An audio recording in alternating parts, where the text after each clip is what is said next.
हमारी धरती पर आए दिन कुछ न कुछ घटनाएं घटती रहती है, जिसमें सुनामी, बाढ़, सूखा, बिजली गिरना, भूकंप, तूफान आदि शामिल है।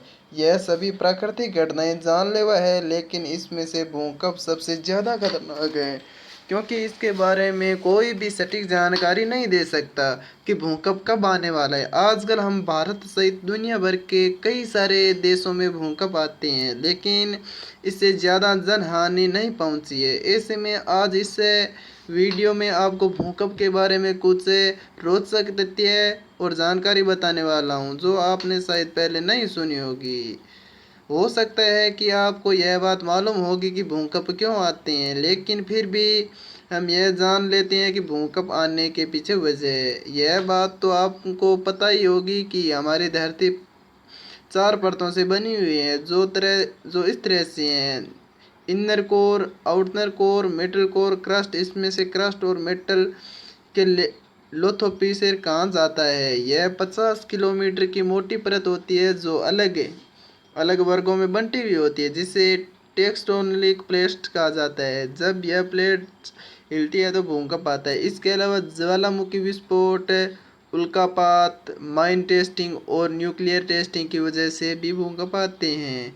वैसे तो भूकंप के कारण हमें नुकसान ही होता है, पर कुछ भूकंप ऐसे होते हैं जिनके कारण हम इंसानों को फायदा भी होता है। पृथ्वी पर हर साल 5 लाख से भी ज़्यादा भूकंप आते हैं। इनमें से सिर्फ एक भूकंप ही हम महसूस कर सकते हैं। उनमें से करीब 100 भूकंप ही नुकसान करते हैं। बाकी भूकंप इतने छोटे होते हैं कि जिनके बारे में हमको पता ही नहीं चलता है। दुनिया में सबसे ज़्यादा भूकंप जापान में आते हैं।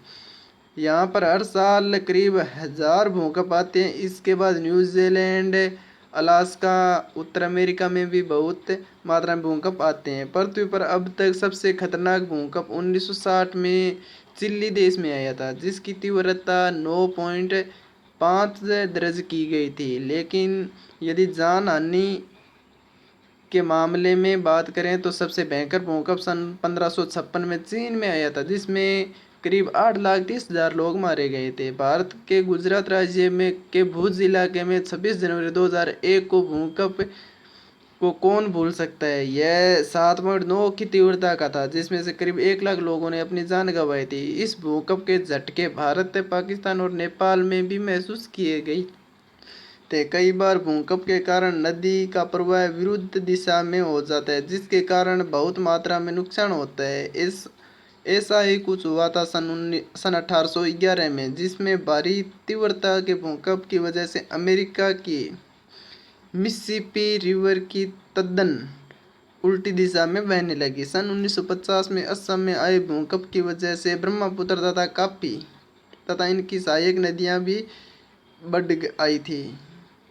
इस तरह समुद्र में भूकंप आता है तो सुनामी उत्पन्न होती है। इसका सबसे बड़ा उदाहरण है हिंद महासागर। 26 दिसंबर 2004 को इंडोनेशिया में भूकंप के कारण हिंद महासागर में भारी मात्रा में सुनामी उत्पन्न हुई, जिसके कारण करीब 2.5 लाख लोगों ने अपनी जान गंवाई। भूकंप लगातार 10 मिनट तक चलता रहा। इस तरह यह दुनिया का सबसे ज़्यादा चलने वाला भूकंप है।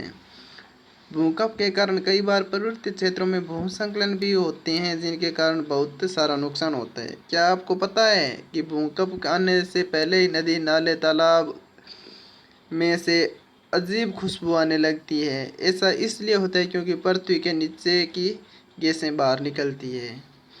भूकंप के कारण कभी कभी कई सारे प्राकृतिक बदलाव भी होते हैं, जिसके चलते पर्वत, घाटी, पठार का निर्माण हो जाता है। बहुत लोग शायद यह मालूम नहीं है कि हमारा हिमालय भी इसी तरह बना हुआ है।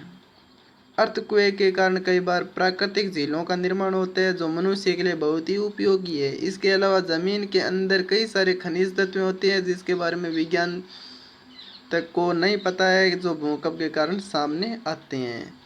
इस तरह से धरती पर आने वाले भूकंप को अर्थक्वेक और चंद्रमा पर आने वाले को मूनक्वेक भूकंप कहते हैं।